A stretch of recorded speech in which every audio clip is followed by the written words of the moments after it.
భద్రాద్రి కొత్తగూడెం జిల్లాలో పులి సంచారం మళ్లీ కలకలం రేపింది. కరకగూడెం పినపాక అడవుల్లో పులి సంచరిస్తోంది. దీంతో గిరిజనులు భయాందోళనకు గురవుతున్నారు. పినపాక మండలం ఏడూళ్ల బయ్యారం రేంజ్ పరిధిలో పులి ఆనవాళ్లను అటవీ అధికారులు గుర్తించారు. గిరిజనులు అప్రమత్తంగా ఉండాలని అధికారులు హెచ్చరిస్తున్నారు.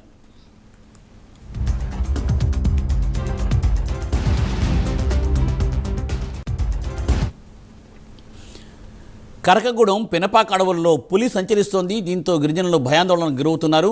అయితే అధికారులు కూడా పులి జాడను గుర్తించారు. కాబట్టి అందరూ కూడా అప్రమత్తంగా ఉండాలని అధికారులు హెచ్చరిస్తూ ఉన్నారు.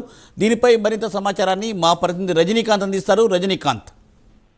మూర్తి, పినపాక నియోజకవర్గం పరిధిలోని కరకగూడెం అడవుల్లో మరోసారి పులి సంచారం కలకలం రేపుతుందని చెప్పవచ్చు. దాదాపు గ్రామానికి సంబంధించిన గోదావరి పరివాహక ప్రాంతం సంబంధించిన గోదావరి పరివాహక ప్రాంతం ఉన్న కరకగూడెం పినపాక మండలాల్లో అటవీ ప్రాంతాల్లో పులి సంచరిస్తుండటంతో గత 2-3 రోజుల సంది కూడా ములుగు జిల్లా ఏటునాగారం ఆ అడవి ప్రాంతాల్లో కూడా సంచరిస్తుండటంతో ఆ ప్రాంతం సంబంధించిన ములుగు జిల్లా Mogalithogu, Padmapuram, Rayannapeta, Gollagudem, north beat compartment సంబంధించిన 2 వాగుల్లో కూడా మూడు నెలల క్రితం కూడా ఈ పులి సంచారం కూడా జరిగింది. ఆ తర్వాత ఇటుపక్క గోదావరి పరివాహక ప్రాంతం కరకగూడెం పినపాక అడవుల్లో కూడా సంచరిస్తున్నట్టుగా 2-3 రోజుల సంది వదంతులు వ్యాపిస్తుండటంతో మాత్రం స్థానిక ప్రజలు, రైతులు కూడా పొలాలకు, పంట చేల పనులకు వెళ్లే రైతులు కూడా ఫారెస్ట్ అధికారులకు సమాచారం అందించారు. ఫారెస్ట్ అధికారులు మాత్రం ఏడూళ్ల బయ్యారం సంబంధించిన రేంజ్ పరిధిలోని పొట్లపల్లి అటవీ ప్రాంతంలో పులి పాదముద్రలను కూడా గమనించి పులికి ఎలాంటి హాని తలపెట్టవద్దు అంటూ మాత్రం గ్రామస్తులకు కూడా తమకా వేయించి కూడా చెప్పిన పరిస్థితుల్లో కాబట్టి మొత్తంగా ఈ ఘటనకు సంబంధించి ఇప్పటికే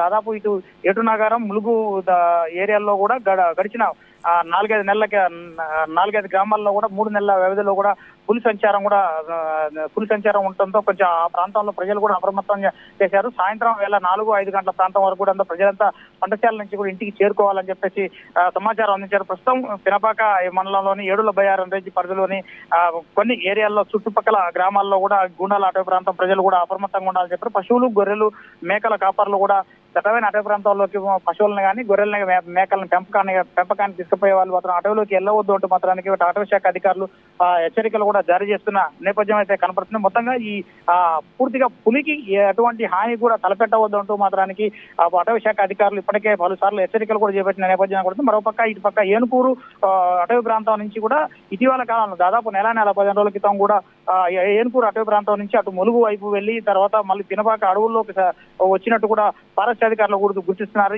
దీనికి సంబంధించి కూడా 3 రోజుల క్రితం నుంచి కూడా పులి సంచరిస్తుంది. పులి పంట చేలలో వాగులో వంక కూడా సంచరిస్తున్నట్టు కూడా సీసీ కెమెరాల్లో కూడా దాని పాదముద్రలతో పాటు సీసీ కెమెరాలో కూడా స్పష్టంగా పులి ఆ ప్రాంతం వాగు దాటుతూ వెళ్తున్న సందర్భాన్ని కూడా పర్టికులర్ కూడా ఫారెస్ట్ అధికారులు కూడా గుర్తించిన పరిస్థితి కనబడుతుంది. మొత్తంగా ఈ పులి సంచారం విషయాల్లో మాత్రానికి పులికి ఎటువంటి హాని తలపెట్టవద్దు. గుంపులుగా అవసరమైతే పంటశాలకి వెళ్లే వాళ్ళు మాత్రానికి రైతులు ఎవరైనా ఉంటే రైతులు కానీ, రైతు కూలీలు కానీ పంటశాలకు వెళ్లే సందర్భంలో జాగ్రత్తగా ఉండాలి. వెంట మాత్రానికి చిన్న అంటే కర్రలు, దాంతో పాటుగా చిన్న వెపన్స్ లాంటివి వాటికి హాని తలపెట్టే వాటికి తీసుకెళ్ళకుండా మాత్రానికి జాగ్రత్తగా ఉండాలి. పశువుల కాపర్లు అతి జాగ్రత్తగా వ్యవహరించాలి. మాత్రానికి గోదావరి పరివాహక ప్రాంతంలో ఈ పులి సంచారం నేపథ్యంలో మాత్రానికి అటుపక్క ఒకవేళ మధ్యాహ్నం సమయంలో నీటి లభ్యత కోసం వాటర్ తాగేందుకోసం మాత్రం పులిసి కనుక ఆ ప్రాంతాలకు వస్తే మాత్రం వాటిని చూసి బెదిరిపోయి కనుక మీరు వాటికి హాని తలపెట్టవద్దు అంటే మాత్రం ఇప్పటికీ అటవీ శాఖ అధికారులు వారందరినీ కూడా హెచ్చరిస్తున్న పరిస్థితుల్లో కనబడుతున్నాయి. మూర్తి.